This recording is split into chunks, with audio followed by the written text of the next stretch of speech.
He titulado esta conferencia Revoluciones, Tiranos y Guerras. Suena como un título terrible, pero es exactamente de lo que se trata. Vi una mujer sentada sobre una bestia escarlata llena de nombres de blasfemia. Apocalipsis 17:3. Aquí hay esta iglesia controlando esta bestia de color escarlata. Apocalipsis 13:4 dice, y adoraron al dragón, inconscientemente, sin saber, por supuesto, que había dado autoridad a la bestia, y adoraron a la bestia, la cual ha sido definida como ese poder que gobernó por los 1260 años, luego recibió la herida mortal y gobernará nuevamente al final de los tiempos. La hemos identificada básicamente como el catolicismo. Y adoraron a la bestia diciendo, ¿quién es como la bestia y quién podrá luchar contra ella? Y aquí se ven todos que se están inclinando ante esta bestia gigante, los reyes del mundo y las personas de alto rango de este planeta. Le dan homenaje, le adoran por medio de su obediencia y dándole el poder del Estado para tratar con cualquier asunto. Aquí está una cita interesante del libro Popery, Puseyism and Jesuitism, el libro papado, Puseísmo y Jesuitismo. ¿Y a qué apuntan los jesuitas? Según ellos solo buscan la gran gloria de Dios, pero si usted examina los hechos encontrará que ellos apuntan únicamente a tener el dominio universal. Roma había perdido el dominio universal y la Reforma Protestante había sido un gran problema en este respecto, un gran problema. Ellos se habían vuelto indispensables para el Papa, quien sin ellos no podía existir, porque el catolicismo se identifica con ellos. Se han hecho indispensables para los gobernadores y llevan a revoluciones en sus manos. Y de esta manera, bajo un nombre u otro, son ellos quienes gobiernan el mundo. El papado se ha coronado a sí mismo gobernador del mundo entero. El Papa es el gobernador del mundo entero. Ese es el sacro imperio romano que se expande sobre todo el planeta.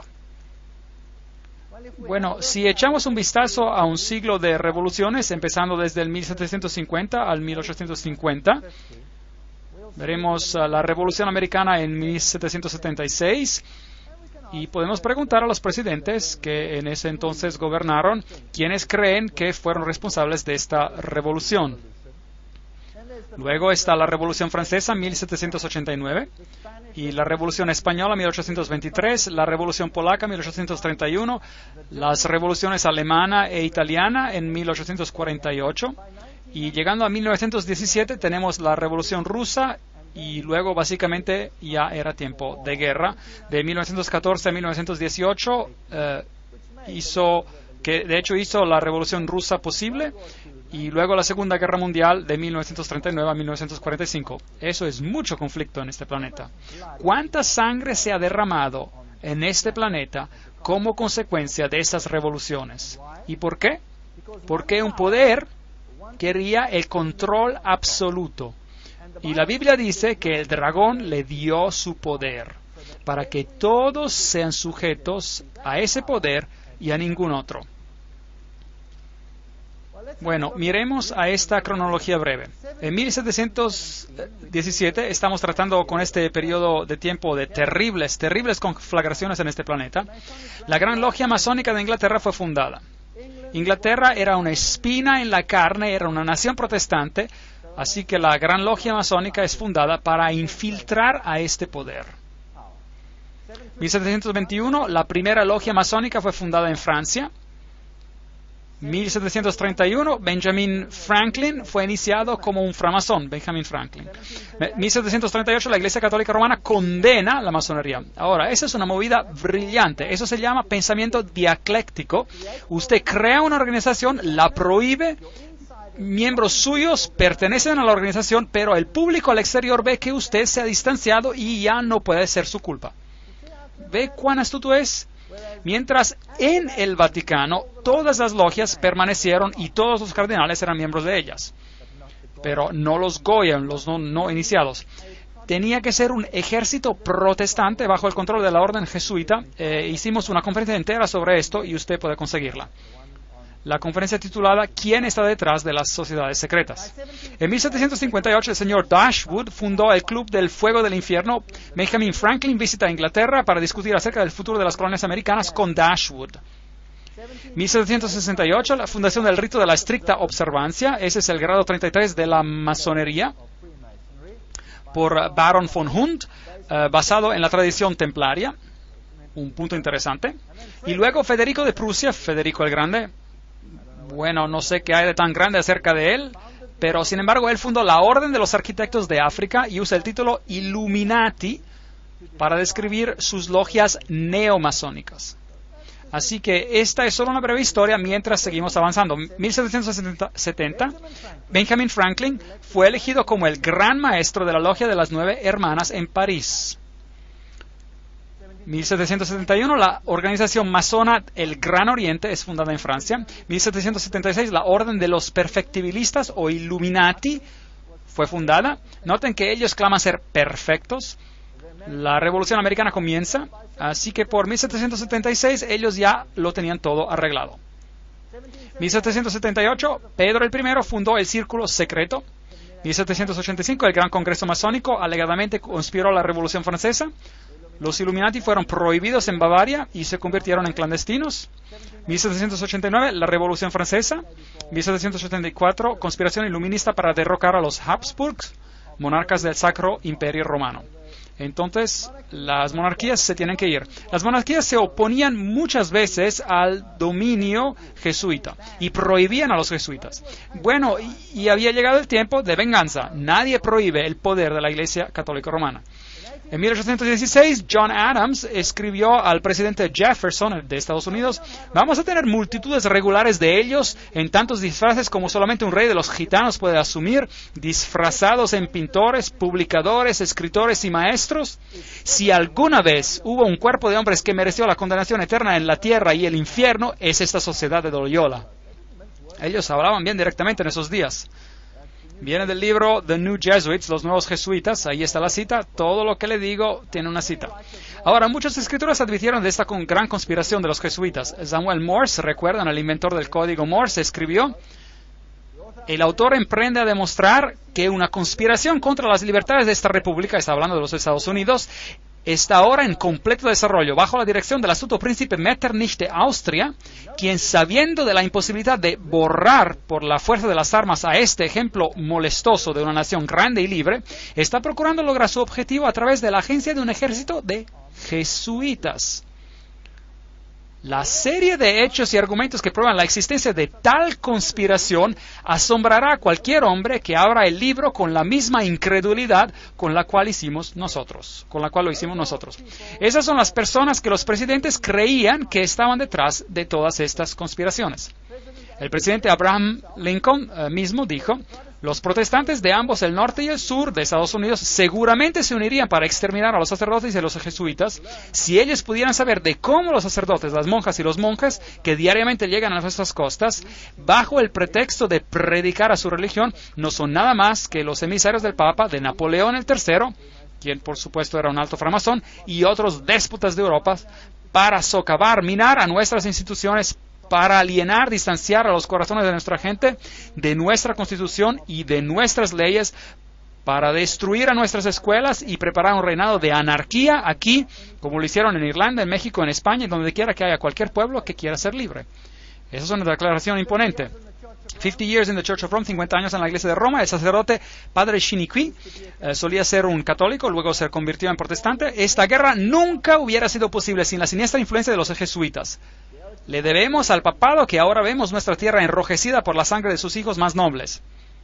Abraham Lincoln, 1865, el 16º presidente de los Estados Unidos. Cartas privadas de Lincoln, quemadas por su hijo Robert, restablecidas por Charles Chicony, quien era el confidente personal del presidente. En una carta del 22 de enero de 1870, Mazzini escribió a Pike. Ahora, Alfred Pike es este alto framasón que escribió el manual, si desea, de la masonería escocesa. Él dijo lo siguiente: debemos dejar que todas las federaciones continúen así como están. Debe parecer como si las cosas fueran como en un principio, con sus sistemas, sus autoridades centrales y diversos modos de correspondencia entre los de los altos grados del mismo rito, organizados como están ahora, pero debemos crear un rito superior, que se mantendrá desconocido y que llamaremos a esos masones de alto grado que nosotros seleccionaremos. Con respecto a nuestros hermanos de la masonería, esos hombres deben ser comprometidos al secreto más estricto. A través de este rito supremo gobernaremos a toda la masonería, la cual este rito se convertirá en el centro internacional y aún más poderoso porque su dirección será desconocida. Albert Pike escribió una carta a Mazzini el 15 de agosto de 1871, en la cual él mencionó que debería haber una orden mundial, una orden donde todas las naciones estén bajo el control de una organización central. Y para poder lograr esto, planearon, y existen numerosas citas sobre esto, así que puse un número en la pantalla porque alguien dirá: no confío en esto, no confío en eso, no confío en el otro. Hay referencias allí, hay referencias aquí arriba, hay otras referencias en las otras diapositivas, así que esto viene de fuentes diferentes. Y él dijo, y a propósito, esto estaba expuesto en el Museo Británico y podía ser visto allí hasta que lo sacaron. La Primera Guerra Mundial, para derrocar el poder de los zars en Rusia, el protector de la ortodoxia, de la Iglesia Ortodoxa, y provocar un Estado ateísta comunista. ¿Ocurrió eso? Sí. Ahora, eso fue escrito mucho antes de este evento. Mucho antes de este evento. Esto fue escrito en 1871. Esta guerra ocurrió en 1914. La Segunda Guerra Mundial. Eso también fue escrito mucho antes del evento, para originar entre Gran Bretaña y Alemania, para fortalecer el comunismo como antítesis a la cultura judío-cristiana y provocar un Estado sionista en Israel. ¿Alcanzaron este objetivo? Sí. De hecho, después de esta guerra, Israel en su forma presente fue restablecido bajo la protección de Gran Bretaña. Y luego, bien interesante, una tercera guerra mundial, una guerra del Medio Oriente, involucrando el judaísmo y el islam y esparciéndose a nivel internacional. Eso es fascinante. ¿Está esto en marcha? ¿Qué creen? Ciertamente suena como de que todo sigue según los planes. Otra cita. En caso de que no les guste esa cita, Mazzini con Pike desarrollaron un plan para 3 guerras mundiales para que finalmente cada nación estuviera dispuesta a rendir su soberanía nacional a un gobierno mundial. La Primera Guerra Mundial tenía que terminar con el régimen zarista en Rusia, y la Segunda Guerra Mundial era para permitir que la Unión Soviética controle Europa, y la Tercera Guerra Mundial era para llevarse a cabo en el Medio Oriente entre los musulmanes y los judíos y resultaría en el Armagedón. Interesante. Ahora, ¿cómo lo iban a hacer? Leamos lo que Albert Pike escribió acerca de esas guerras y cómo ellas serán desencadenadas. Él escribió, cita, desencadenaremos a los nihilistas y a los ateístas, es decir, a los destructores y a los ateístas, y provocaremos una catástrofe social formidable que en su horror mostrará claramente a las naciones el efecto del ateísmo absoluto, al origen del salvajismo y a la agitación más sangrienta. Entonces, por todos lados, los ciudadanos obligados a defenderse contra la minoría de los revolucionarios exterminarán a esos destructores de la civilización, y la muchedumbre desilusionada con el cristianismo recibirá la pura luz a través de la manifestación universal de la pura doctrina de Lucifer. La destrucción del cristianismo y del ateísmo, ambos conquistados y exterminados al mismo tiempo. ¡Qué plan ingenioso! Así que usted frota fricción a los dos sistemas que usted crea, uno en contra del otro. Usted crea el ateísmo como una antítesis a la cultura judío-cristiana. Tiene esos dos que chocan hasta que se consumen. Y como conclusión de este proceso, usted conseguirá una nueva orden mundial donde hay una nueva religión, la cual es mucho más exotérica, que en efecto honra a Satanás. ¿No es este un plan bien ingenioso? Bueno, es muy exitoso. Es por eso que Ordo ab Chao es el lema, la frase, si quieren, que la masonería usa. Este es uno de sus documentos. Recuerda que lo fotografié en una logia masónica.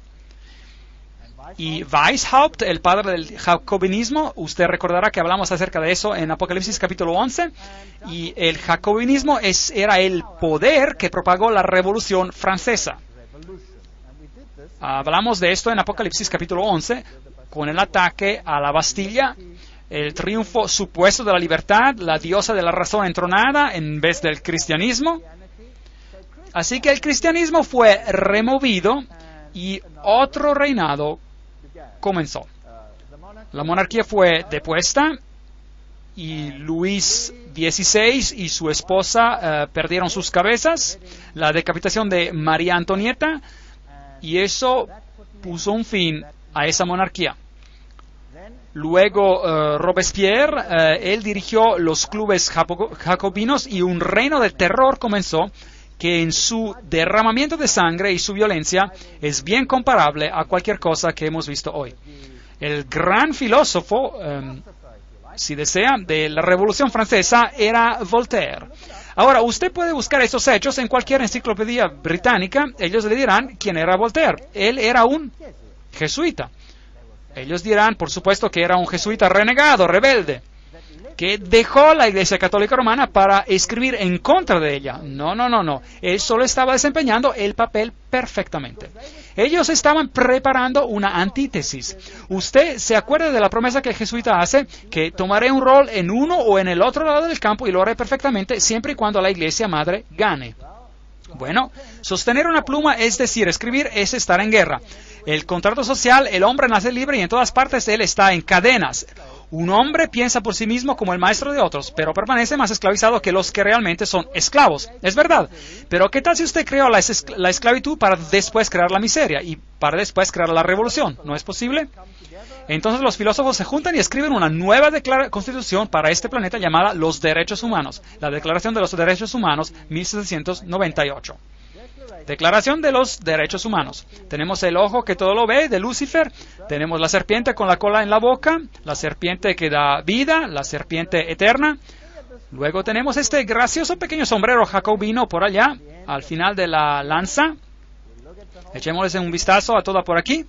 Y luego tenemos el manojo de varas atadas juntas que se llaman, ¿qué? ¿Usted se acuerda cómo se llaman? Fascie. El manojo de varas atadas juntas. Y encima de las fascie tenemos este pequeño gracioso sombrero, que era el sombrero jacobino. Y es así como se veía. Hay una mejor representación del sombrero aquí arriba. También conocido como la gorra frigia, que se utilizaba en la antigua Roma por los esclavos emancipados como una marca de su libertad, y adoptada en la Revolución como la gorra roja de la libertad.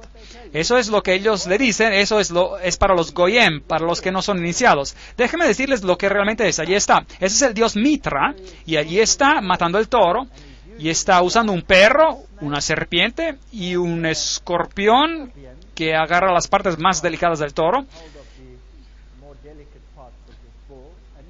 y lo está destruyendo con animales impuros. Esta es una guerra contra Cristo. Ahora mirémoslo de un lado. ¿A qué se parece su sombrero? Es el sombrero frigio. Entonces esto es mitraísmo. Y el catolicismo es mitraísmo. El mitraísmo era la religión de Persia. Era la religión de Roma y es la religión de la Iglesia Católica Romana. Hay 7 grados en el mitraísmo. El grado más alto se llama padre. Y luego tenemos una congregación. Ahora, ¿quién en la Iglesia Católica tiene una congregación y se llama padre? El sacerdote, ¿correcto?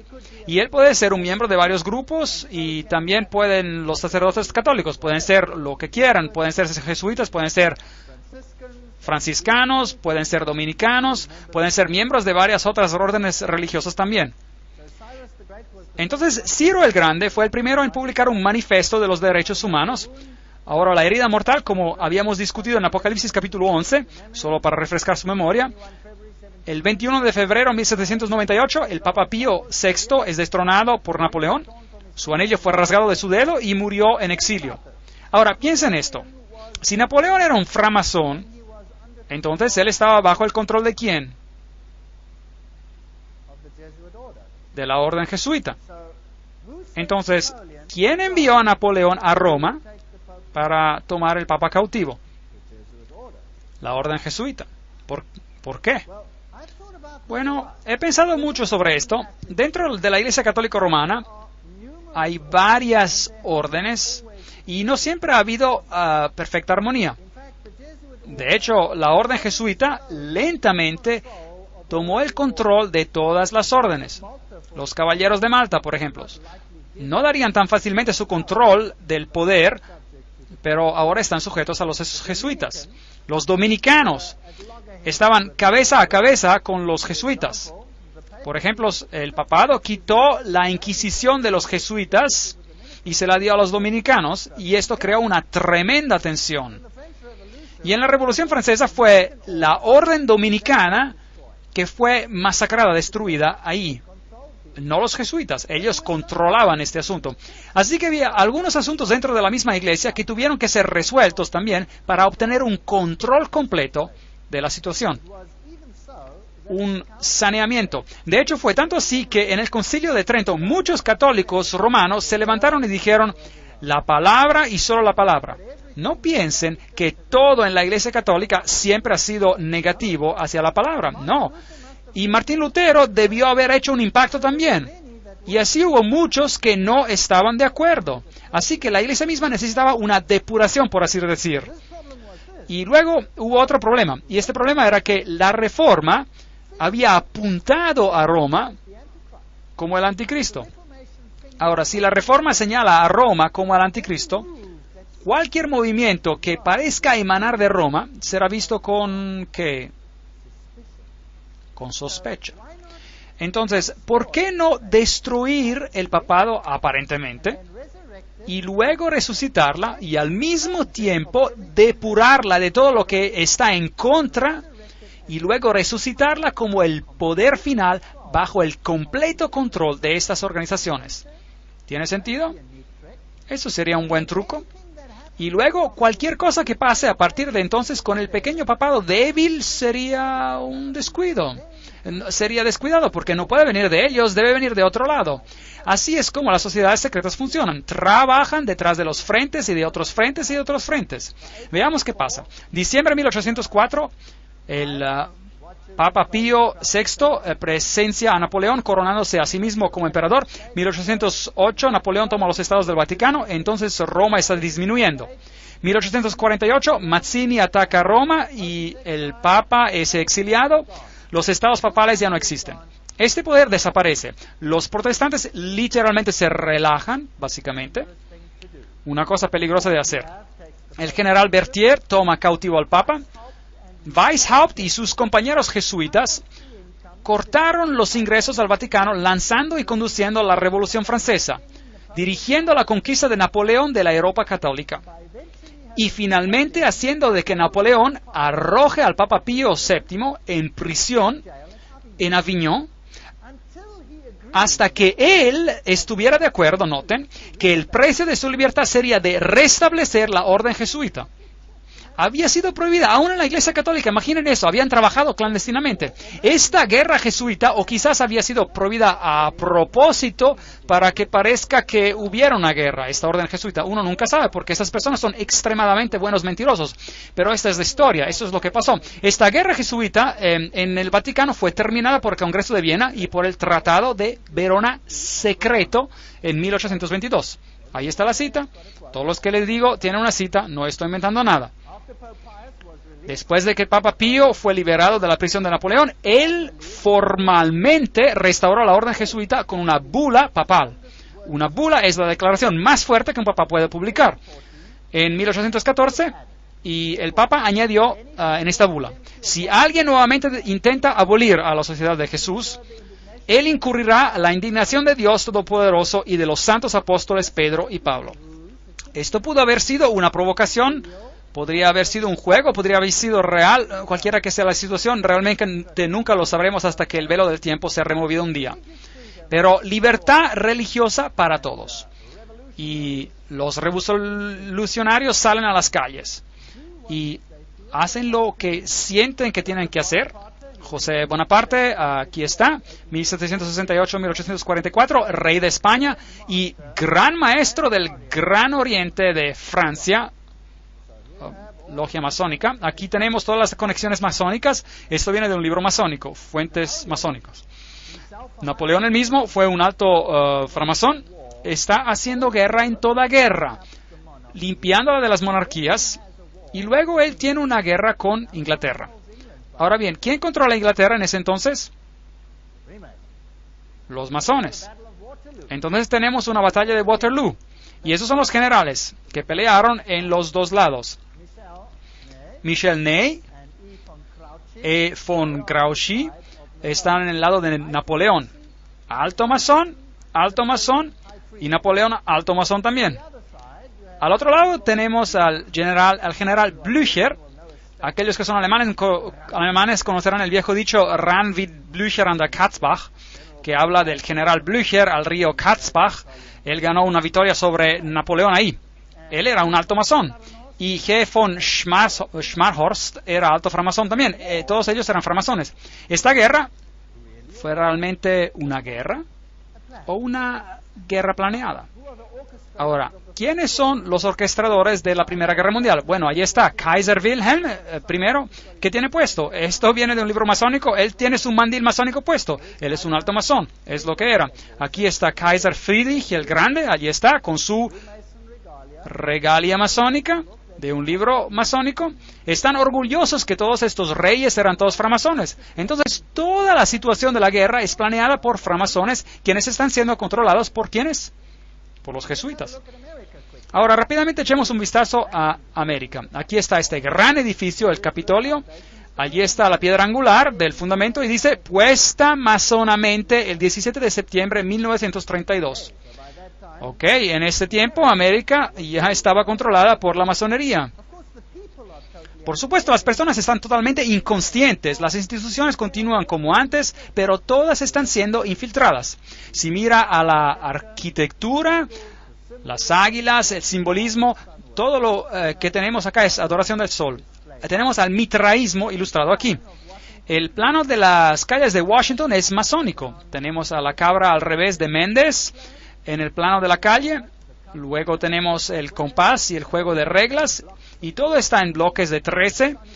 Y el templo masónico está en la calle 13, etc. Todo el plano de las calles de Washington está hecho masonamente. Así que está dedicada a Lucifer. Claro que las personas están inconscientes de esto. La Casa Blanca fue luego construida con este tremendo falo por ahí. Tiene una altura de 555 pies, 555, no 666 pies, número que pertenece a alguien más alto en Roma. Esto es de 555. Y ¿no es interesante que 555 es el número que Hollywood usa ¿Cuál es el número telefónico que en cualquier programa de televisión o cualquier de esos? Es 5555. Llame a 555. ¿Alguna vez ha escuchado eso? A propósito, Hollywood es la madera que ellos usaban para hacer la vara de las brujas. Así que está dedicado a Lucifer, es brujería. Pero eso es solo al lado del punto. Aquí está el falo. ¿Quién puso estas fundaciones? Los masones. Entonces preguntémosles lo que significa. Aquí está la enciclopedia de la masonería. No puede conseguir una fuente mejor que esta. Los obeliscos fueron originalmente erigidos en el honor al dios Sol. Esa conexión viene de la adoración egipcia del falo. Entonces allí está algo, masculino. Ya saben qué es, en la Casa Blanca. No necesitamos seguir leyendo. Está dedicado a los dioses Osiris y Isis. Y, esa es la escultura que está ahí. La estructura militar es un pentágono, que es el centro elevado del pentagrama, en el cual, por ejemplo, 13 brujas se ponen de pie, 12 alrededor de una para propagar la maldición. Entonces esto es también una estructura de la brujería. Es solo un edificio, pero tiene ciertas connotaciones. Luego Francia, el país que publicó la nueva filosofía para el Nuevo Mundo, envía un obsequio a los Estados Unidos, la Estatua de la Libertad. Preguntemos a la UNESCO qué significa. UNESCO dice, los 7 rayos emanando de la aureola de Mitra, allí está el dios Mitra, simboliza su triunfo sobre las fuerzas de la oscuridad. Ahora usted debe entender que Lucifer dice que Miguel y sus ángeles representan las fuerzas de la oscuridad, que Jehová es el diablo. ¿No es eso terrible? ¿Se recuerdan de eso? Lo estudiamos. Y aquí la UNESCO nos dice que la cabeza de la Estatua de la Libertad es adornada con los 7 rayos de Mitra. La antorcha que ella sostiene es el símbolo del sol. Esta es la antorcha de Lucifer, pues. Porque no importa si Lucifer es masculino o femenino, él es androgénito en su historia. Aquí está la piedra de la fundación. En este sitio, en el 5 de agosto de 1884, la piedra angular del pedestal de la Estatua de la Libertad iluminando al mundo. Esa es iluminación. Fue puesta con la ceremonia por William A. Brodie, el gran maestro de los masones. Así que ahí está la señal masónica ahí, y que la Estatua de la Libertad es masónica, pues. Todo parecerá ser masónico a medida que continuemos. Texe Mars escribe, elevándose sobre las brillantes pero contaminadas aguas, ella sostiene en su brazo extendido una antorcha de fuego y luz, un obsequio de la orden masónica, los herederos modernos de la herencia de los Illuminati. La Estatua de la Libertad fue esculpida por Frédéric Bartholdi, un miembro de la logia masónica de Alsace-Lorraine en París, Francia. La estatua es importante para las sociedades secretas que complotan la nueva orden mundial. Ahí está. Bueno, en 1854 el Papa Pío IX proclama la Inmaculada Concepción de la Virgen María. Ahora, María siempre ha estado allí en el catolicismo romano, pero ahora María es puesta en el mismísimo centro y es legitimada como la Madre de Dios y como una entidad en el cielo. En 1869, Pío cita el Primer Concilio Vaticano. En 1870, el dogma de la infalibilidad papal es publicado. Ahora tenemos otro Dios en la tierra. Y el ultramontanismo triunfa. Los jesuitas se aseguran de que todo el poder es concentrado en un hombre. ¿Qué pasa entonces? 1917, la Revolución Rusa. Y tenemos este interesante mensaje de Fátima. Hay una conexión con el Islam aquí, pero olvídenselo, regresaremos a eso en la siguiente conferencia. Rusia será convertida, el Santo Padre consagrará a Rusia a mí. Y luego hubo una visión del infierno, y la tercera visión era que el Papa en ese tiempo actual, Juan Pablo II, recibiría un atentado de muerte, lo cual ocurrió. Ahora, no es muy difícil, si usted ha planeado todas esas cosas desde el principio, de decir lo que pasará. ¿Ve? No es muy difícil. Ahora, veamos a los paralelos entre la Revolución Francesa de los jesuitas y la Revolución Rusa. Ellos son los siguientes. Ambas revoluciones estaban basadas en las escrituras comunistas de los francmasones Voltaire y Marx. Los jesuitas perfeccionaron el comunismo en sus reducciones misiones en Paraguay. Entonces, en Paraguay probaron si esto funcionaría o no y lo perfeccionaron ahí. Ambas revoluciones saquearon a las iglesias del Estado. Ambas revoluciones terminaron con las monarquías. Ambas dinastías, la de los Borbones y la de los Romanov, habían expulsado a los jesuitas. Ambas fueron quitadas. No iban a arriesgarse otra vez. Ambas revoluciones produjeron repúblicas en forma, pero absolutas monarquías en poder, controladas detrás de las escenas por las personas quienes estaban ahora en control. Ambas revoluciones declararon el ateísmo como la religión del Estado.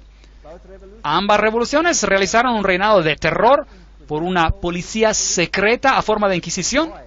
¿Y qué reino de terror crearon? Millones y millones murieron. Stalin es personalmente responsable por la muerte de millones de personas.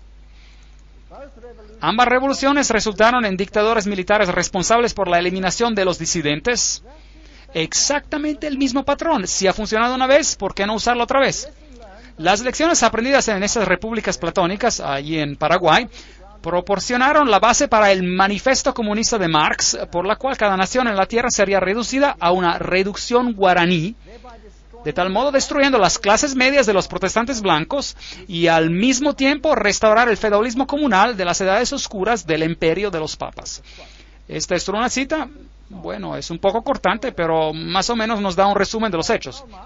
Entonces, Karl Marx, en el 1844, escribió el Manifiesto Comunista, es la fecha cuando lo escribió, y fue publicado en 1848. 1928, el nuncio papal en Alemania conduce el poderoso partido católico de centro a la extrema derecha y ayuda a elevar súbitamente a Hitler al poder. Ahora, ¿quién es Adolf Hitler? 1929, Pío IX disuelve el Partido Católico, ya ha hecho su trabajo, y las personas han sido preparadas para votar. Y en el mismo año se corona a él mismo como gobernador soberano del mundo. ¡Qué arrogancia! Ahora el Papa es gobernador soberano del mundo. En el mismo año él firma los documentos. Ahora un gobernador tiene que tener un país y él consigue su estado papal de regreso, el estado más pequeño del mundo. Y ahora el papado cualifica nuevamente como una entidad política. Ahora, había muerto, ya no era una entidad política, así que la bestia fue mortalmente herida y ahora recibe nuevamente su poder y califica como una bestia nuevamente, su herida fue sanada, ¿no es correcto?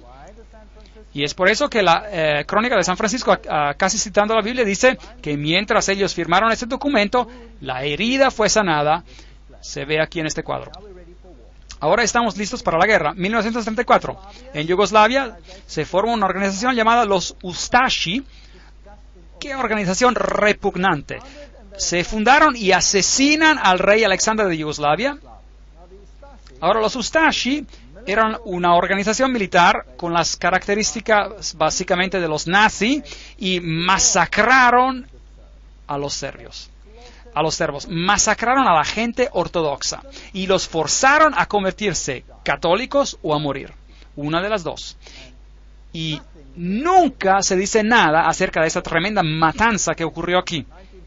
1941, Croacia se declara independiente y la matanza comienza. Ese es el hombre que en ese entonces era papa, cardenal secretario del Estado, Eugenio Pacelli. Allí está su familia, todos ellos con conexiones masónicas y, por supuesto, tiene el Banco di Romano a su disposición con dinero de la familia Rothschild. Este hombre tiene características masónicas, sí. Aquí él está. En su elección de su número de cédula era el 13, un número muy importante en la masonería. Allí está en el sello con el triángulo masónico que produjeron. Allí está con la señal masónica, así como Anthony Sayer la tiene ahí a la izquierda. Y algo más, desde entonces, el papado usó el éfod, esa es la pequeña placa sobre el pecho que era también usada por los sumos sacerdotes en Israel. Ahora, preguntemos a Albert G. Mackey, un masón de grado 33, que nos cite lo que significa esto. Él dice, el gran sumo sacerdote del Real Arco de la Masonería desde el 1859 al 1865 en los Estados Unidos declara, en su trabajo estándar, aquí arriba, él dice, el sumo sacerdote del Real Arco usa oficialmente el éfod. Entonces, ¿quién es el sumo sacerdote de la masonería?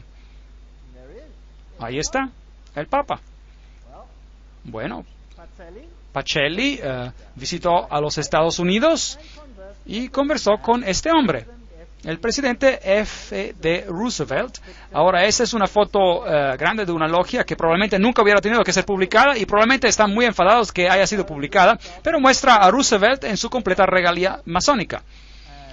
Y ahí lo muestra con su fez, un sombrero de felpa en la cabeza, y está recibiendo un apretado de mano masónico. Note el apretado de mano masónico y un fez, sombrero interesante. Regresaremos a eso en la siguiente conferencia, que simboliza todo eso, porque están usando esos gorros, estos feces, y asigna a Myron Taylor como un enviado especial al Vaticano. Ahora, veamos a los líderes políticos de la masonería en los Estados Unidos, y solo estoy citando de varias fuentes y también páginas de internet, y habrá diferentes fuentes aquí, así que ustedes pueden examinarlas por sí mismos para mostrarles quién está en control en este momento. Veamos, vamos a repasarlos rápidamente y vamos a ver qué grados ellos son. Bill Clinton, de grado 33, Newt Gingrich, grado 33, Bob Dole, grado 33, Jack Kemp, grado 33, Storm Thurmond, grado 33, Colin Powell, grado 33, Jesse Helms, grado 33, Barry Goldwater, grado 33, Al Gore, posiblemente grado 33. Luego otros más, James Monroe, Andrew Johnson, James Garfield, McKinley Roosevelt, William Taft, Franklin Roosevelt, Harding, Lyndon Johnson, Gerald Ford, Ronald Reagan, George Bush, todos ellos, Yitzhak Rabin, Yasser Arafat, Príncipe Philip, Duca de Kent y muchos más. Aquí hay otra fuente, Saddam Hussein, qué interesante, tendremos que regresar a él, framasón de grado 33. Tony Blair, de grado 33. Gerhard Schröder, primer ministro de Alemania, de grado 33. Benjamin Netanyahu, grado 33. Yasser Arafat, grado 33. Ronald Reagan, Gorbachev, Helmut Kohl, Shimon Peres. Helmut Kohl es también miembro del Comité de los 300. François Mitterrand, 33, era de la Logia del Gran Oriente, por supuesto. Yitzhak Rabin, Willy Brandt, todos esos de los tiempos pasados eran framasones. Algunos más. Joseph Stalin era de los Illuminati, un miembro de la Logia del Gran Oriente. León Trotsky, de la Logia del Gran Oriente. Kissinger es un miembro del Comité de los 300. J. Edgar Hoover, 33. Cecil John Rhodes, Aleister Crowley. Walt Disney era un framasón de grado 33. Olof Palme, Al Gore, Tony Blair, Joseph Mengele. Qué interesante. Él era el asesino en masa de los nazis. Él hacía parte de los Illuminatis. Robert McNamara, usted los nombra. Todos ellos están ahí. Billy Graham. Disculpe, continuemos. Colonel John Glenn, Buzz Aldrin, todos los que ve alguna vez han estado en el espacio tienen que ser un framasón de los grados más elevados. Edgar Mitchell y demás aquí. Hasta Francis Bacon, Lord David Owen, todos los negociadores, Richard Holbrooke.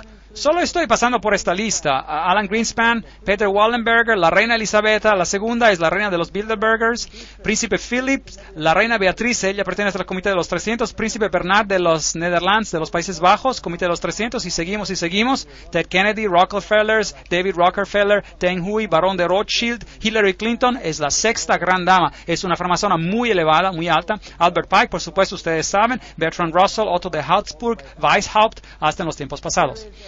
Aquí está Edward Hoover, el presidente Dwight Eisenhower, ahí lo honran con el grado 33, la Gran Cruz, en una ceremonia especial en la Casa Blanca. No tienen vergüenza de nada de esto. Aquí están casi todos los presidentes de los Estados Unidos en la galería presidencial de la logia. La fotografía yo mismo, entré a la logia, entré a la galería presidencial, fotografié cada una de esas, clic, y bueno, ya, lo hice ya. Y me salí. Bueno, ahí están todos como framasones. Si miramos al dólar norteamericano, algunas cosas muy interesantes ocurrieron durante el tiempo de Roosevelt. Ahí está el símbolo, ahí está ese símbolo. No tenemos tiempo para todo esto. En Dios confiamos. 1. Si usted ve ese símbolo aquí, dice Annuit Ceptis Novus Ordus Seclorum. Si usted intercala el hexagrama, entonces obtendrá esto ASNOM. Lo cual son las letras de la palabra masón mezcladas. Si usted va al otro lado, apunta a objetos y luego lee ARLTO, Arlington. Hay mucho que hablar aquí, hay muchas cosas interesantes. Si va al 1 y a la media luna, hay una pequeña estructura ahí, es un micropunto, tendrá que conseguir una lupa para verlo. Usted verá que es usted verá ahí que es un pequeño búho, un pequeño búho, un búho en la media luna. Y esto aquí verá que es una telaraña. Hay mucho simbolismo aquí. Ahora, si usted ve las monedas antiguas, verá que las deidades estaban asociadas con el búho y verá que cuando fuimos a la arboleda Bohemia, ¿qué adoraban ellos ahí?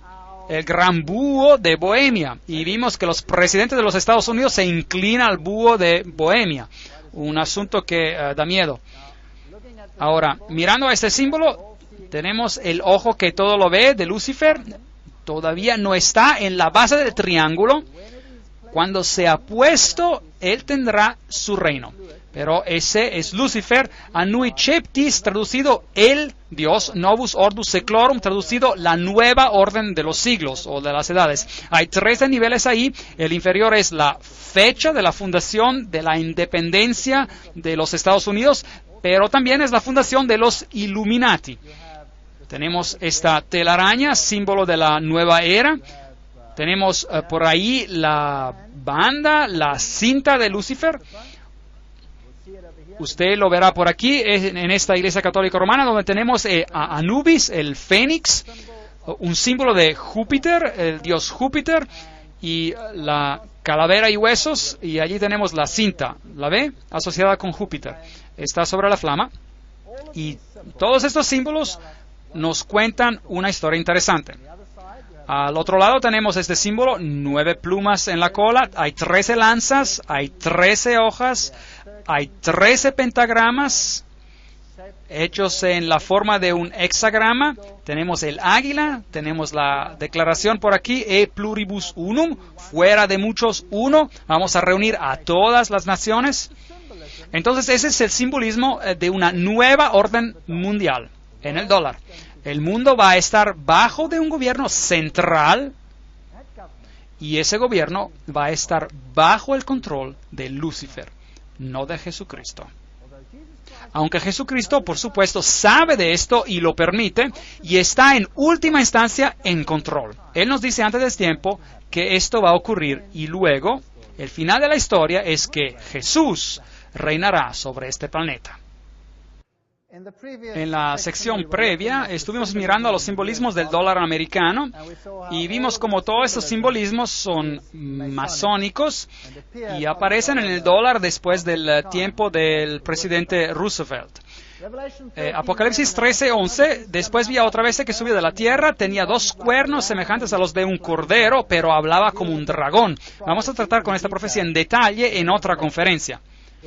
Ejerce toda la autoridad de la primera bestia, la cual encontraremos definida como el catolicismo romano, que surgió antes, y hace que la tierra y sus habitantes adoren a la primera bestia, cuya herida mortal fue sanada. Ahora aquí hay un aliado protestante que impondría las doctrinas papales. Pero se hablará de eso en otra conferencia, una conferencia completa titulada Dos bestias se vuelven amigas. Si mira la arquitectura, es interesante. Este es San Pedro, es el edificio del Capitolio, donde está en el Senado del Parlamento norteamericano. La arquitectura es idéntica. Por supuesto, el edificio mismo fue diseñado, el americano, por la masonería, y la masonería está bajo el control ¿de quién? De la orden jesuita. Ahora miremos algunos de los simbolismos por allí y algunos de los interesantes asuntos. Ahora estamos listos para la Segunda Guerra Mundial y las 3 personas que desempeñan el rol principal entre los aliados son este hombre de aquí, Winston Churchill, y él era un ¿qué? Un framasón de grado 33. Vimos que Roosevelt, en su completa regalía masónica, era un framasón de 32 o 33 grados. Y luego tenemos a Stalin, quien era, por supuesto, un miembro del Gran Oriente, framasón de grado 33. Todos ellos están del mismo lado. Extracto de un informe por el embajador Harriman en Moscú al Departamento del Estado en Estados Unidos del 30 de junio de 1944. Stalin pagó tributo a la ayuda rendida por los Estados Unidos a la industria soviética antes y durante la guerra. Él dijo que cerca de 2/3 de todas las grandes empresas industriales en la Unión Soviética habían sido construidas con la ayuda de los Estados Unidos o su asistencia técnica. El otro tercio había venido de Inglaterra. Entonces, ¿quién construyó a la Unión Soviética? ¿Quién la construyó? El Occidente. El Occidente la financió y la construyó. Aquí podemos ver a Winston Churchill en su logia masónica druida, con todos sus colegas druidos alrededor de él. Esos son hechos genuinos. Esto no es solo una conjetura. ¿Usted se recuerda del ataque japonés a Pearl Harbor? Bueno, afortunadamente ya los 50 años del acta de secreto ya se pasaron y ahora está comprobado como un hecho, porque esto ha sido revelado, que ellos sabían que Pearl Harbor iba a ser atacado. ¿No es correcto? Y decidieron no hacer nada acerca de esto. ¿Por qué? Porque ellos necesitaban un accidente para comenzar una guerra. La Constitución americana no les iba a permitir de entrar en una guerra. Necesitaban un incidente, un accidente, y lo crearon. De hecho, eso es un asesinato en masa de su propia gente. ¿No es correcto? Porque ellos sabían acerca de esto. Esto es conocimiento público, esto está en las noticias. Los 50 años de secreto han terminado. Ya nadie puede negarlo, ya es un hecho. Así que América ya una vez ha matado a miles de su propia gente para permitir que algo llegara a ser posible que no era posible antes. Una vez que lo hicieron con éxito, ¿usted cree que lo podrían hacer nuevamente? Me pregunto. ¿Qué hay sobre el otro lado? Hitler. Hitler dijo: aprendí mucho de la orden de los jesuitas. Hasta este momento nunca ha habido algo más grandioso en la tierra que el sistema jerárquico de la Iglesia Católica. He transferido mucho de esta organización a mi propio partido. Los SS, los escuadrones de protección durante la época nazista en Alemania, estaban constituidos de acuerdo a los principios de jesuita. Himmler, la cabeza de los SS, estaba estrechamente asociado con los jesuitas por medio de su padre y hermano. Hitler dijo de él: puedo ver en Himmler como nuestro Ignacio de Loyola. Y José Goebbels era también un jesuita entrenado. Así pues, de los dos lados, ¿quién los controla ambos? El mismo partido. Esto se llama tesis y antítesis. Goebbels, Himmler, estas personas eran jesuitas, eran fascistas. Adolf Hitler, fascista, usando el simbolismo del dios Sol, la cruz maltesa, los símbolos del dios Sol.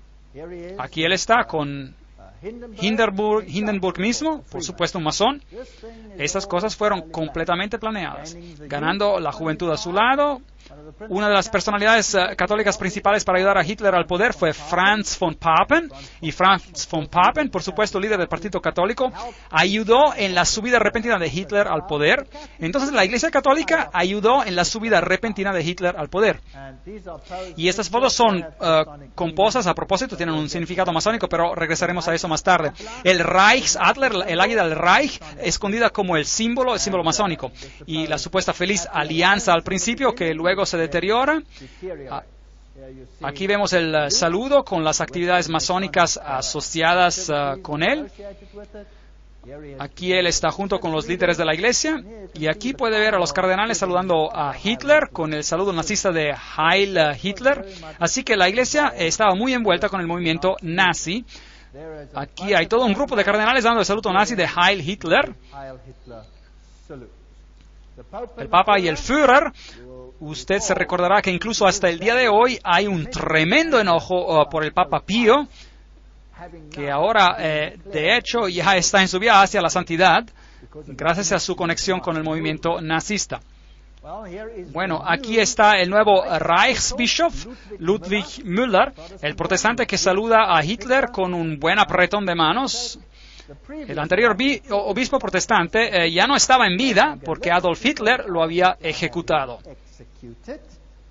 Entonces este debió haber sido una marioneta en el contexto religioso.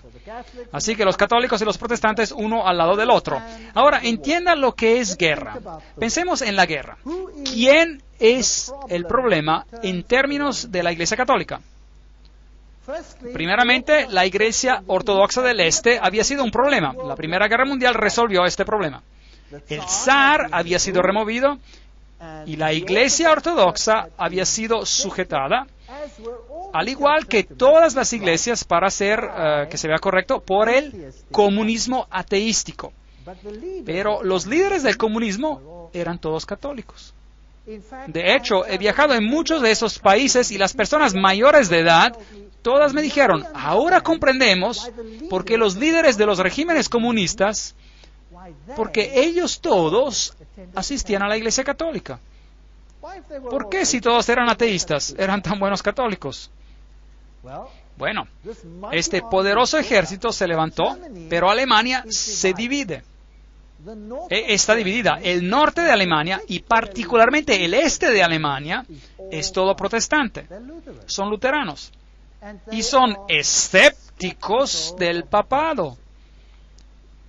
Mientras que el sur de Alemania es todo católico. En los países ortodoxos como la entera Unión Soviética, tenemos a la Iglesia Ortodoxa controlando el pensamiento de las personas. Ahora, desde la subida al poder del comunismo, eso ha sido reducido o sujetado, y la Iglesia Ortodoxa ha sido sujetada a los estados, a los gobiernos. Ahora viene esta guerra poderosa. Los símbolos que se llevan aquí son los símbolos de Lucifer. También se usa en la teosofía, allí puede verlos. Allí está la esvástica, la serpiente que todo lo ve. Y Adolf Hitler mismo era un tremendo ocultista. Por supuesto, como un iniciado de jesuita lo tenía que ser. Pero, por supuesto, su vestimenta, su máscara exterior de religión era el catolicismo. Usted encontrará la misma esvástica en el pie de Buda. Como les dije antes, fue un sacerdote jesuita, el padre Stempfle, y no Hitler, quien realmente escribió Mein Kampf, Mi lucha, el libro. Así que un jesuita escribió el libro.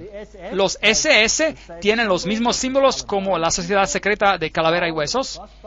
La calavera con huesos cruzados, Meine Ehre heißt Treue, mi honor significa lealtad, fidelidad. Los SS habían sido organizados por Himmler de acuerdo a los principios de la orden jesuita y se convirtieron básicamente en la nueva, si desea, Inquisición. Y cualquiera que no obedeciera al sistema era destruido. Ahora, se lee mucho en la literatura sobre los 6 millones de judíos que fueron destruidos. Pero no leemos nada sobre más de 2,5 millones de personas de las más brillantes en Alemania. Todos los profesores, todos los alemanes inteligentes y altamente educados, quien fueron matados por Adolf Hitler. Hombres pensadores no pueden ser tolerados en tales regímenes. Degradar el pensamiento individual.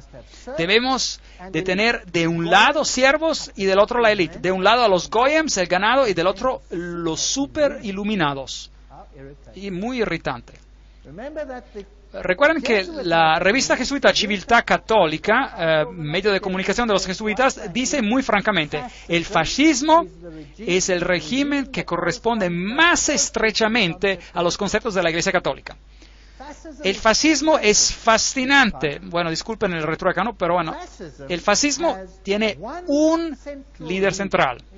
Y ven, el Papa, finalmente, un líder central, control total sobre las personas, aunque la gente cree que está libre, porque consiguen todo lo que requieren. A diferencia del comunismo, ellos pueden tener derechos de propiedad, pero los derechos de propiedad están entre comillas.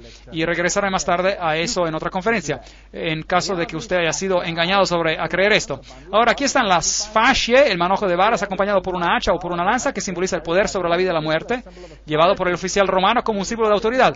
Bajo la República, el cónsul o pretor, cuando comenzaba una expedición, tomaba sus votos en la colina Capitolina, donde ahora se encuentra el Vaticano, de hecho, un hecho bien simbólico.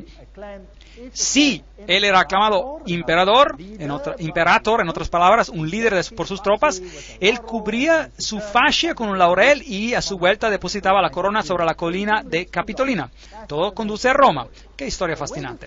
Así que, donde usted encuentre los fascie, usted debe saber que Roma está detrás de esto.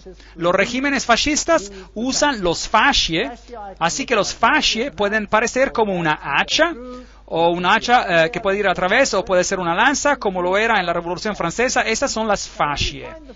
Ahora, ¿dónde encontramos las fascie? Un letrero para la campaña de 1888 para el candidato de la presidencia de Grover Cleveland. Benjamin Harrison lo derrotó, pero más adelante él ganó. Cleveland fue reelegido a un término no consecutivo de presidencia. Allí está en su águila en pie de dos fascie. ¿Lo ven? El fascismo ocultado en los Estados Unidos. ¿Sabía que los Estados Unidos debería estar alejado como el cielo de la tierra en cuanto al fascismo? Bien, bueno, eso es fascinante. El edificio del Capitol en los Estados Unidos, si usted va a la cumbre, eso es el resultado. Fascie, fascie, fascie. Así que los Estados Unidos finalmente se convertirán en un estado fascista. Nadie hubiera creído eso hace 50 años, hace 100 años atrás, hace 10 años atrás, quizás ni siquiera 5 años atrás. Hoy, ¿cómo se ve? Hay control poderoso del Estado sobre cada uno, así como en los tiempos de los SS en Alemania. Si usted se mueve, está saliendo de una nueva ley, la cual vigilará a la gente del Estado. ¿Sí o no? Sí, el proyecto de ley llamado Patriota. ¿Ha escuchado de eso? Hay toda clase de leyes interesantes saliendo. Ahora, ¿de qué tipo de gobierno es ese? Interesante. Ahí está. ¿Sabía que las fascie aquí, la fascie detrás de la tribuna del podio de la Casa de Representativos en Washington, D.C., ¿las ve? Note, detrás de las sillas aparece un hacha dorada. Allí está. Y el hacha y las fascie. Así que de siempre lo saben. Solo están esperando por la oportunidad, pujando el tiempo. Monedas romanas antiguas con los fascie. Aquí está una fascie detrás de una moneda de 10 centavos en América, con una llama allí. Una fascie en el dólar americano. Y los presidentes sentados a los lados de los fascie. Ahí está Washington. Incluso Abraham Lincoln se sentó en una silla con fascie. Aquí está la insignia de la Guardia Nacional. Tiene fascie. Hay fascie en la Estatua de la Libertad. Leamos lo que Anthony Sutton, se recuerda de este hombre que escribió acerca del grupo Calavera y Huesos, educado en la Universidad de Londres, Göttingen y California, investigador en el Instituto Hoover. Ese es un nombre importante. Veamos lo que él tiene que decir. ¿Cómo la orden crea guerra y revolución? Habla de la sociedad secreta Calavera y Huesos, que son los Illuminati, que tienen a los jesuitas detrás de las escenas. La historia operacional de la orden solo puede ser entendida dentro de un marco del proceso dialéctico hegeliano. Hegel, el gran hombre que dijo, siempre crea dos direcciones, tesis y antítesis, y rózalas bien rosadas. ¿A quién le importa cuántas personas mueran en el proceso? Luego tienes la síntesis, lo que realmente es lo que uno desea conseguir. De este axioma sigue que el conflicto controlado puede crear una historia predeterminada. Por ejemplo, cuando la Comisión Trilateral discutió el manejo del conflicto, etcétera, etcétera, ya hemos leído toda esta cita antes, ya que la voy a pasar por alto. La síntesis, esto es el resultado del proceso, la síntesis buscada por el establecimiento es llamada la nueva orden mundial. Sin el conflicto controlado, esta nueva orden mundial no ocurrirá. Las acciones individuales aleatorias al azar de las personas en la sociedad no producirán esta síntesis. Es un síntesis artificial y por lo tanto tiene que ser creado. Así que uno escucha de una guerra aquí, una guerra allí, una revolución aquí, una revolución allí. Las revoluciones tienen que ser financiadas. Uno nunca escucha de dónde viene el dinero para financiarlas. ¿Quién financia las revoluciones? ¿Quién las controla? ¿Ven? Tenemos a nazis contra la Unión Soviética, Corea del Norte, el norte de Vietnam, ad nauseam hasta el hastío contra los Estados Unidos. El conflicto procura beneficios mientras empuja al mundo siempre más cerca del único gobierno mundial. Ahora, ¿no es lógico que eso es lo que Satanás quiere? Él quiere un único gobierno mundial. Así que en la filosofía hegeliana, el conflicto entre la derecha política y la izquierda política, o la tesis y el antítesis, en términos hegelianos, es esencial para hacer avanzar el movimiento de la historia y causar el mismo cambio histórico. ¿Ha notado que cada país tiene un partido izquierdista y un partido derechista? ¿Han oído acerca de esto? Y su país también lo tiene también. De lo contrario, no habría razón de votar, ¿correcto? Dos de ellos. Ahora, veamos cómo funciona esto. El presidente Woodrow Wilson hizo esta declaración. Ahora, este es un presidente hablando. Algunos de los hombres más grandes en los Estados Unidos en el campo del comercio y de la industria saben que hay un poder tan organizado, tan sutil, tan completo, tan omnipresente, que es mejor hablar con suavísimo susurro si hablan en condenación de él. Entonces aquí hay un poder que controla todas las cosas. Karl Marx en Das Kapital, el libro, planteó el capitalismo como la tesis y el comunismo como la antítesis. Ahora tenemos los jesuitas clamando por el capitalismo y tendremos a jesuitas clamando por el comunismo. El choque de los opuestos debe, en el sistema hegeliano, traer una sociedad que no sea ni capitalista ni comunista. Esa es la síntesis. Además, en el esquema de eventos hegelianos, esta nueva síntesis reflejará el concepto del Estado como Dios y el individuo totalmente subordinado a un Estado todopoderoso. Si usted no hace lo que el Estado dice, masacre. Es lo que Adolf Hitler practicó. 2,5 millones de alemanes masacrados y fuera. Entonces, ¿cuál es la función del Parlamento? Ahora, tome nota, y yo no estoy diciendo esto, lo estoy leyendo. Me critican por esta declaración, usted no pueden creer cuánto. Por favor, no me critiquen a mí, escriban a estas personas. Solo estoy citándolas. Entonces, ¿cuál es la función del Parlamento? De un Parlamento, un Congreso, para los hegelianos. Estas instituciones simplemente permiten a los individuos que sientan que sus opciones tienen algo de valor y para permitir que un gobierno tome ventaja de cualquier sabiduría que los paletos, la gente común, pueda accidentalmente demostrar. Bien, ahora veamos cómo Hegel mismo describe esto. Este es ahora el gran filósofo Hegel, delante de quien los políticos se inclinan. Él dice, por virtud de esta participación y presunción, con su opinión general, individuos pueden mostrarse palpablemente eficaces y gozar de la satisfacción de sentirse que cuentan por algo. En otras palabras, nosotros somos simplemente unos estúpidos, unos idiotas. Si usted vota, ¿por quién está votando? Les diré por quién está votando. Siempre le digo esto. Usted vota o por el diablo en rosa o por el diablo en azul. El voto no hace ninguna diferencia. Es un chiste. La política es un chiste.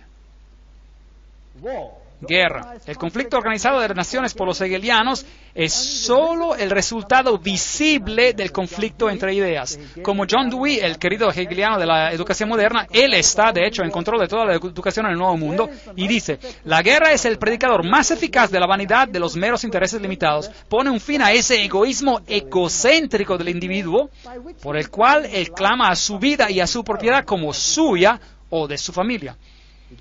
¿Entendieron eso? Ahora, seguramente Roma no piensa así. Les mostraré bulas, publicaciones papales que les pondrán sus cabellos de punta. Nuevas bulas y publicaciones.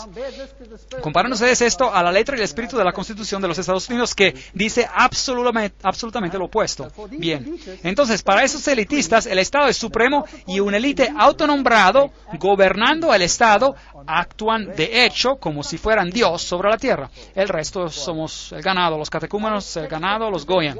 Los libros de texto presentan a la guerra y la revolución más o menos como resultados accidentales del conflicto. Nunca en los libros de texto occidentales encontrará usted la evidencia de que las revoluciones necesitan finanzas y los recursos de las finanzas en muchos casos remontan de nuevo a Wall Street, el mercado financiero en Estados Unidos.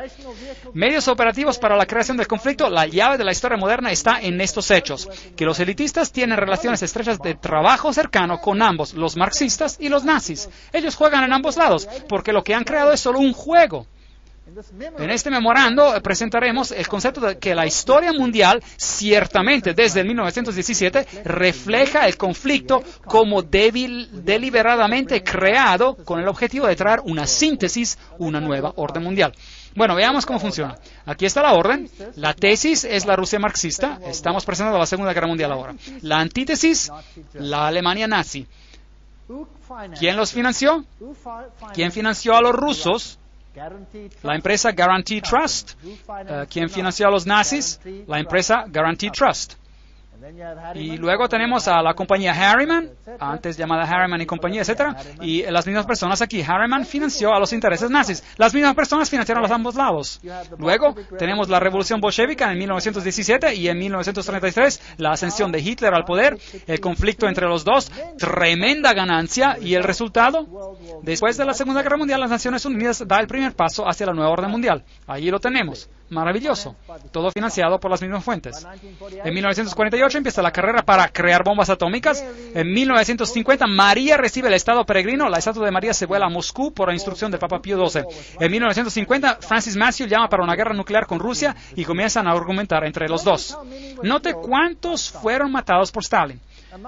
Entre el 1.766.188 víctimas hasta el comienzo de 1922, números obtenidos de los documentos soviéticos, cerca de 5.000 eran sacerdotes, maestros, monjas, etc., de la Iglesia griega ortodoxa. Tan pronto como la persecución se extendió a los millones de luteranos, reformados, bautistas, metodistas y especialmente a los cristianos menonitas, la circulación de la Biblia no está solo estrechamente prohibida, pero es también castigada severamente. Eso es lo que Stalin hizo. Stalin mató a millones. ¿Escuchamos de 6 millones de judíos? Bueno, piensen en términos de 30, 40, 50 millones de personas cuando usted piensa en Stalin, el más gran asesino en masa que jamás se haya visto. Y Foster Dulles, presidente Kennedy, ¿cuál es la historia ahí? Bien, aquí está Kennedy, se casó con esta dama joven, Jacqueline Kennedy, y ellos, los jesuitas, están preparando a Estados Unidos para un tremendo conflicto para el fin. Y cada presidente tiene que jugar su rol. Finalmente este presidente muere y este otro sube a la presidencia, Lyndon Johnson. Pero ¿sabían algo importante? Un presidente tiene que jurar sobre la Biblia cuando asciende. ¿Sabían que Lyndon Johnson rehusó jurar sobre la Biblia? ¿En qué juró entonces? Lyndon Johnson fue jurado como presidente por la jueza Sarah D. Hughes solo unas horas después del asesinato. La jueza Hughes trajo una pequeña Biblia para el juramento de la ceremonia, pero fue sustituida por un misal católico romano, un libro de misa que fue encontrado en el avión. Entonces él juró sobre un misal católico romano y rehusó jurar en la Biblia. ¿No les dice algo todo esto? ¿No es interesante? Yo lo encuentro muy interesante. Ahora, ¿por qué este presidente Kennedy tuvo que irse? Después de todo, era un católico romano. ¿Es posible que no todos los católicos romanos son tan fácilmente engañados? Aquí está la limusina mientras avanza. Aquí tenemos a la señora Kennedy ayudando al agente de servicios secretos, Clint Hill, a subirse a la parte trasera del coche, donde el presidente fue disparado. Y aquí están las rosas que ella recibió. Muy interesante. Aquí está Dallas, el 22 de noviembre de 1963. John Fitzgerald Kennedy, 35º presidente de los Estados Unidos, visitó a Dallas. Eso es interesante. También el número 11 por ahí. Ese es el edificio. Aquí está el edificio de donde aparentemente fue asesinado. Desde esa ventana, así dicen, allí está, un poquito más grande. Y aquí está la placa donde escribieron lo que pasó. El 22 de noviembre el edificio adquirió su notoriedad a nivel nacional y alguien supuestamente subrayó esto, cuando Lee Harvey Oswald disparó y mató al presidente John F. Kennedy. La mayoría de las personas no creen que Lee Harvey Oswald disparó al presidente. El coche del presidente bajaba por esta calle, ese árbol todavía no estaba allí, y fue aparentemente disparado desde esa ventana ahí arriba y pasó aproximadamente donde estoy parado relativo a esta fotografía. Ahora note que mientras estaba bajando, él estaba viajando en este lado de la calle. Imagínense un montón de personas paradas en ambos lados y aquí hay una pequeña subida y cuando se acerca más allá a la subida, si sube más, hay una cerca de estacas. Y si usted mira desde la cerca de estacas, podía ver hacia abajo en la calle. Y aparentemente, cuando los disparos se dispararon, más de 100 personas, incluyendo la policía, no corrieron a ese lado arriba, pero corrieron hacia la subida, hacia la cerca de estacas. Ahora, ¿por qué corrieron delante del presidente y no hacia atrás del presidente? Aparentemente dicen que Lee Harvey Oswald fue el único que lo disparó y lo disparó por detrás. y el disparo lo golpeó acá. Un disparo muy, muy increíble. De hecho, se ocurrió así. Solo que tiene un pequeño problema. La cabeza del presidente no fue hacia adelante, sino fue hacia atrás. Y el disparo le llegó aquí en la garganta y había una pequeña herida de entrada por delante y una gran herida atrás. Entonces, ¿de dónde los disparos? ¿De dónde llegaron? ¿De frente o atrás? Él fue disparado desde el frente. No solo eso, hubieron disparos desde otros lugares, a los lados, y había una intercalación que todos llegaron al presidente. Hay hasta evidencia de que el chofer mismo, quien ocurrió ser zurdo, se dio la vuelta y disparó al presidente mismo con una pistola también. El presidente recibió disparos múltiples. De los testigos que corrieron hacia la valla de estacas, más de 100 de ellos, casi todos ellos, excepto por una o dos damas, de las cuales se le hizo burla, fueron asesinados también. ¿No es extraño? ¿No cree usted que sería extraño que todos los testigos murieron de manera extraña? Bueno, este es uno de los más grandes encubrimientos que probablemente jamás ocurrió. Aquí está la valla de estacas y cuando usted mira ahí, es así como estaba. Allí detrás de la cerca dispararía y sería la vista desde la cerca. Ahora estoy pretendiendo de estar ahí y yo tomé la foto yo mismo. La cruz estaría ahí, así que él dispararía al presidente a esta corta distancia y le dispararía de la parte lateral y enfrente. Ahora es interesante que la cabeza del presidente se sacudió hacia atrás y a su izquierda. Así. Eso significa que él debió ser disparado del lado frontal, ¿correcto? ¿No es eso lógico? Ahora, ¿estoy diciendo esto o es un conocimiento público? Eso es conocimiento público. Y aún así es denegado por el gobierno, porque tienen un culpable, Lee Harvey Oswald. Allí está el lugar donde Kennedy murió, directamente desde la valla de estacas. Ahora, veamos cómo JF Kennedy murió. Y veamos la producción de la televisión sobre este asunto y luego usted hará su propia decisión. El título del video: Dallas, Texas, 22 de noviembre de 1963, presidente John F. Kennedy asesinado 37 años después. El pueblo americano aún no sabe la verdad. Engaño, engaño, engaño. Regresemos a ese día en Dallas. La fecha era un 22 de noviembre. La hora, poco antes de mediodía.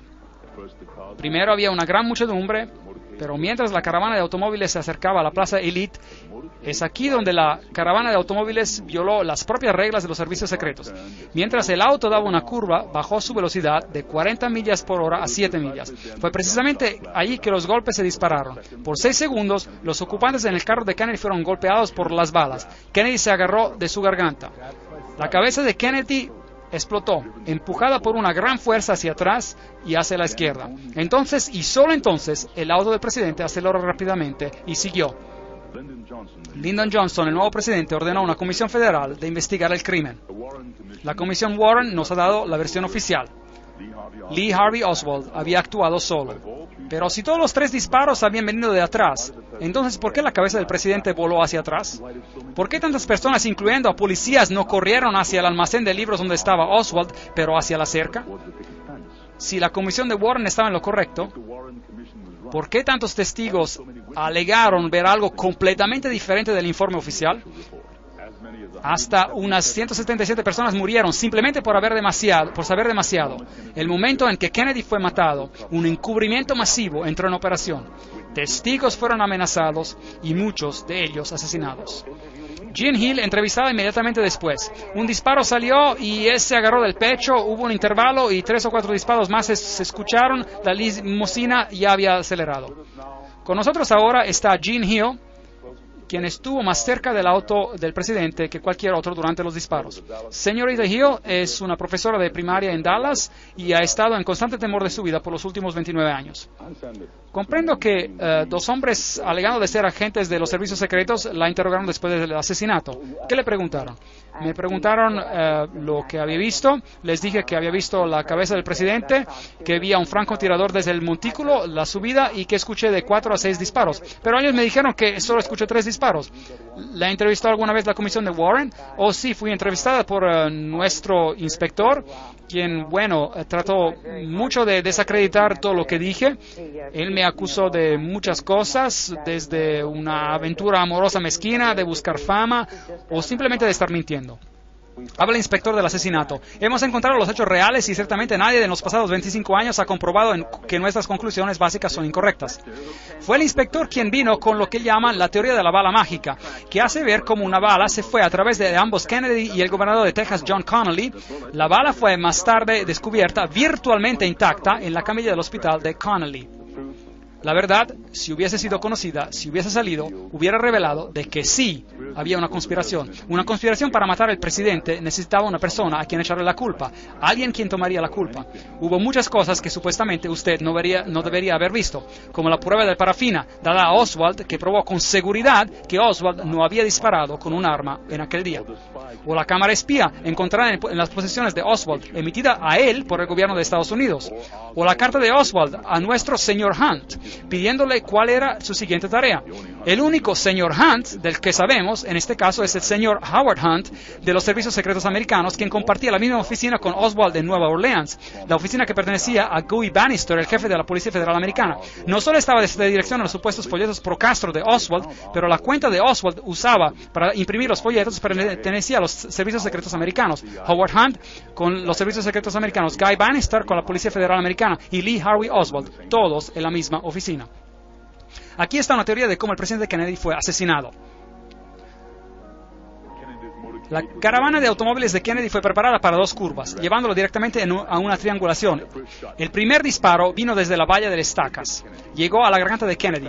El segundo disparo vino desde el edificio Daltex, al lado del edificio del almacén de libros. Este entró en la espalda de Kennedy. El tercer disparo vino desde la esquina sureste del edificio del almacén de libros y vino desde el 7º piso. Llegó al gobernador Connally.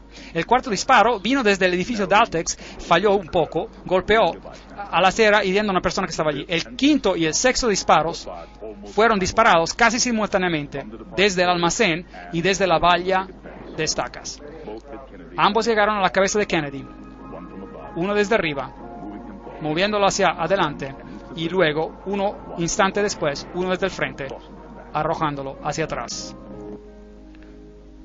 Otra teoría incluye al chofer, el agente secreto William Greer, como uno de los francotiradores. Miren al chofer cuidadosamente. Aquí usted ve al pasajero en el frente dándose la vuelta y mirando al presidente en vez de saltar atrás para asistirlo, y ese gira hacia adelante. El chofer ahora está dándose la vuelta. El arma viene a la vista y dispara. Usted verá esto repetidamente en esas secuencias. Kennedy había sido disparado en la garganta y él está inclinándose hacia su izquierda. El chofer ahora empieza a darse la vuelta. Su brazo izquierdo está sobre su hombro derecho y ahora dispara. Nuevamente usted ve al chofer darse la vuelta y ve que el arma se expone a la vista. Él está dándose la vuelta nuevamente, el arma se expone a la vista y él dispara. Usted puede ver claramente su cabeza darse la vuelta y luego su brazo y el arma extendiéndose a la vista sobre su hombro derecho. Una de las primeras actividades de William Greer, el chofer, después de que la limusina presidencial llegó al hospital de Parkland, fue de obtener un cubo y una esponja y agua y comenzar a lavar la sangre y pedazos de cerebro de la limusina del presidente. Hay una nueva teoría acerca del asesinato de John F. Kennedy. Un científico del gobierno indica que las cintas audio de la policía proveen nueva evidencia de que hubo un segundo francotirador. Si pudiera ser probado que el sonido en la cinta fue un disparo y que de hecho vino desde la subida de hierba, entonces proveería algo de evidencia de que hubo un segundo francotirador además de Harvey Lee Oswald. Pero hasta ahora pocos están de acuerdo con la conclusión hecha por Thomas. Hola. Sí, Ray, adelante, por favor, hable. Me gustaría saber por qué ha tomado tanto tiempo para obtener esta información y que la verdad sea expuesta. Le responde Víctor Marchetti, un oficial de la Policía Secreta Americana. Durante el tiempo del asesinato, en primer lugar, todavía no se ha comprobado y no creo que nunca se va a comprobar. El secreto en el gobierno está diseñado para un propósito y solo un propósito. No es de guardar al enemigo o a la posición de saber lo que está ocurriendo, pero de guardar al pueblo americano de saber lo que está ocurriendo. Y toda la evidencia que existe, o quizás alguna vez haya existido, que implicaría al gobierno en el asesinato de Kennedy, puede estar seguro de que esta evidencia está ahora destruida. Así que, aun si todo se comprobara ahora, las posibilidades de solucionar el asesinato de Kennedy y de dar la culpa a la parte culpable es casi imposible. ¿Por qué alguien mataría a un presidente tan popular de los Estados Unidos? Kennedy estaba cambiando el status quo. Él decidió que ya no podía confiar en los servicios secretos americanos. Él estaba transfiriendo las operaciones secretas directamente al jefe del Estado Mayor Conjunto. Poco después despidió a Alan Dulles, quien había sido el director del Centro de Inteligencia desde 1953. Kennedy continuó haciéndose enemigos mientras se retiró de la confrontación mundial. Él ordenó a las tropas americanas de que se salieran de Vietnam. Bueno, ustedes vieron al chofer dar la vuelta. Si usted pudo verlo, era difícil verlo. Usted puede ver su cabeza volcar atrás de Kennedy. Y usted puede ver todas esas cosas. El libro Vatican Assassin, él dice, pero después del fracaso de la invasión de la bahía de Cochinos o la playa de Girón en Cuba, el presidente Kennedy cambió debido a que el concilio de Relaciones Exteriores jesuita lo había traicionado en la persona de McGeorge Bundy. Él trató de romper los servicios secretos americanos en 1000 pedazos. Ahora, los servicios secretos americanos serían como las SS de Alemania, nazi. ¿Por qué romper eso? Luego él llamó por el regreso de la moneda americana al estándar de oro. Ese era un programa mayor. Eso pararía la Reserva Federal. Y otra cosa que él dijo, voy a separar a la Iglesia y el Estado. Creo que ese fue un gran error que él hizo en los ojos de los jesuitas. Recuerden de que Loyola dijo, finalmente dejen a todos con tal astucia ganar la influencia sobre príncipes, nobles y magistrados de cada lugar que puedan estar listos a nuestra señal, aún para sacrificar a sus relaciones más cercanas y amigos más íntimos, cuando decimos que es para nuestro propio interés y ventaja. Eso es fascinante. Sabemos, por supuesto, que Jacqueline Kennedy fue criada en un convento jesuita. Bueno, dejemos ahí este asunto. Uno de los escritores principales de la oratoria de Nixon durante 3 años fue el padre jesuita, el reverendo John McLaughlin, quien escribió las oratorias de Nixon como un salario de $32,000 en el año, lo cual era mucho dinero en ese entonces. Y el siguiente presidente, Gerald Ford, ahí está su propia firma, un framasón de grado 33. Yo mismo tomé esta foto en la logia masónica. Ahí él lo firma, framasón de grado 33. Estas personas no son lo que dicen ser, y cuando lo miramos, y cuando vemos estas apretadas de manos que tienen, y la santa alianza entre el papado y los Estados Unidos de América, esto es a propósito una foto de la señal. Reagan designó a este hombre para ser representante del Vaticano. Así que en 1987 Juan Pablo II visita a los Estados Unidos, el presidente Reagan lo saluda y dice, mientras tú nos exhortes, nosotros escucharemos. Esta no es una separación de la Iglesia y del Estado, porque con todos nuestros corazones añoramos hacer este buen país aún mejor. El Papa es citado como diciendo, vengo como un amigo de América y de todos los americanos, católicos, ortodoxos, protestantes, judíos, personas de todas las religiones y todos los seres humanos de buena voluntad. Interesante. Aquí está junto a lo que es a propósito también un cuadro masónico, pero no entraremos en detalles. Esta también es una señal masónica, pero no iremos en esos detalles. ¿Cómo planean sus viajes? Preguntémosles. Aquí está Ronald Reagan planeando su viaje a este presidente de Rusia. En septiembre, Gorbachev propuso un encuentro precumbre en Reykjavik, Islandia. Washington consistió... los astrólogos escogen la hora y la fecha de salida a las 9:45 de la mañana del 9 de octubre. Reagan voló a Reykjavik. Tiene muy mal el Saturno, tienes que cultivar a Júpiter. Ahora él está actuando como Nabucodonosor. Llamemos a los astrólogos para decirnos cuándo tendría que tomar lugar esta reunión. Usted sabe, el 11 es una fecha muy importante. Los presidentes mueren ese día, edificios se caen. Mi Papa, el Papa Juan Pablo II, confirma para usted como el Papa de mi secreto, el Papa de quien hablé a los niños durante las apariciones, el Papa de mi amor y mis penas. Eso es lo que María aparentemente dijo a los niños en Fátima. Este es el Papa del secreto. María predijo que él tendría o recibiría un atentado de asesinato, y los canales modernos, por medio del padre Goebbels, dicen que este es el Papa de la promesa. Bueno, Malachi Martin, en The Keys of This Blood, las llaves de esa sangre, ese es un trabajo pontífico, escribe claramente la nueva agenda, la agenda del cielo, el gran diseño de Dios por una nueva orden mundial había comenzado. El Papa Juan Pablo ahora andaría zancando en la arena del juego final del milenio como algo más que un gigante geopolítico de su edad. Él era y sigue siendo el siervo sereno y con confianza, el siervo del gran diseño. Allí otra pieza del lenguaje masónico. Él va a ser el que manda todo, el hombre principal. Todo ese derramamiento de sangre, todas estas guerras. En Alemania, ¿qué pasó? ¿Qué hizo la guerra en Alemania? La Segunda Guerra Mundial. En Alemania, el norte de Alemania fue devastado. Fue bombardeado con bombas incendiarias, lo cual era ilegal de acuerdo a todas las convenciones. Ellos arrojaron bombas incendiarias en el norte de Alemania. La ciudad de Hamburgo fue hecha polvo por bombas incendiarias. Ahora, las bombas incendiarias no solamente destruyen a blancos militares, ¿qué destruyen? Queman seres humanos en vida. Entonces la guerra apuntaba a destruir a las personas. Y luego el este de Alemania, el entero conclave protestante fue cortado y dado a la Rusia soviética por 2 generaciones donde se les impuso el ateísmo. Hoy ya no existe el protestantismo, porque el protestantismo ha sido destruido. La Iglesia ortodoxa ha sido sujetada, todos ellos son sujetos a Roma. Millones de servos murieron. Millones. Ha sido una matanza en los últimos siglos como jamás este mundo ha visto. ¿Por qué? Para ganar el control completo del mundo.